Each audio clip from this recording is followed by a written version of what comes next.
we talked about in the class about how the Rebbe, Lubavitcher Rebbe, he's how do you say, swimming around in the upper worlds, fixing up this world. So there's a story. This was in Crown Heights in the beginning, maybe even in the 50s, right after the Lubavitcher Rebbe took over the leadership of the movement after the passing of his father-in-law. He became the Rebbe. That was 1950. So I think the story was like in the 50s. In the 50s, there was a lot of Chabad was small.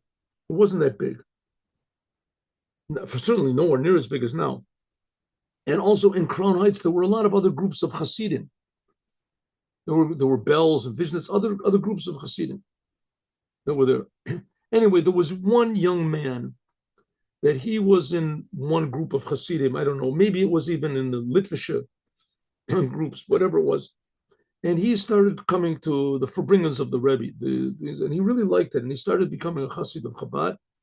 And he went and learned with the boys in the learning place. And he decided to become a Hasid of the Rebbe, follower of the Rebbe.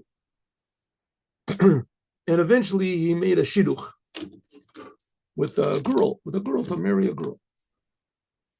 And he asked the Rebbe if it was a good match. And the Rebbe said, yes, it's a good match. He liked the girl. So they wrote into the Rebbe, asked if it was. And the Rebbe gave his agreement. So he went home and told his parents that I met a girl, and we met several times, and we're really, she comes from a good family, and etc. And I wrote to the Rebbe, and the Rebbe said, "Goes," and we set a time for getting married. His mother said, "What? You did what? You wrote to who? To the Rebbe? Who's the Rebbe? Were your parents? But he's your mother, he's your father. We're your parents. Who's this Rebbe? What are you talking about? We want to see the girl. I'm not going to get until it could be that she even met the girl anyway, and she didn't like her, whatever it was."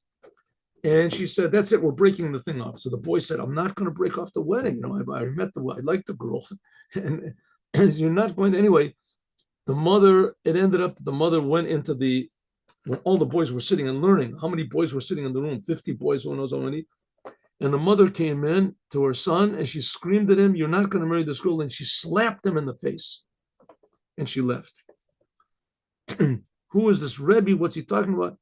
Anyway, finally she said, "I'm going to go and see this Rebbe myself. I'm going to give him a peace of mind."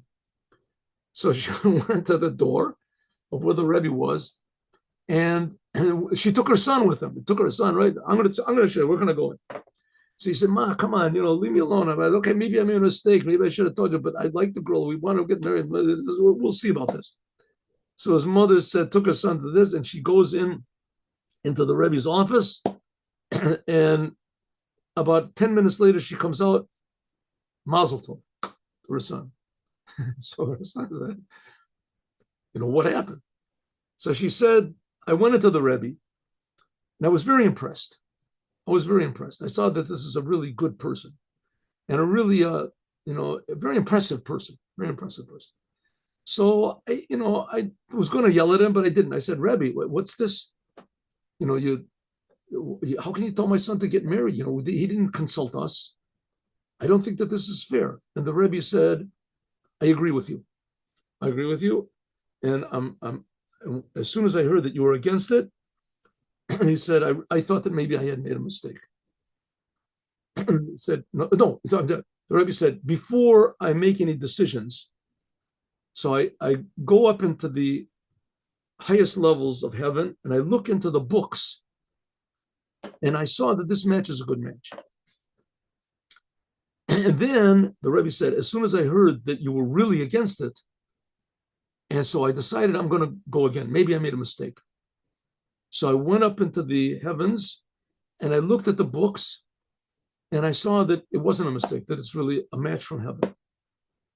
So she said, a normal person would say either this man is like out of his mind, and he's, some sort of a faker who he goes up in the upper worlds and looks at books, right? He's just trying to justify himself. He's trying to make an impression so that the lady will leave him alone, right?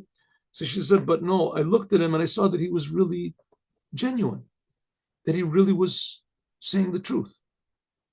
And I said, "Okay, I agree. If you went up to the heavens and looked at the books. Okay, what does the story mean? It means that somehow or other for the Rebbe, the physical world and the spiritual worlds were basically the same. He had access to both of them equally.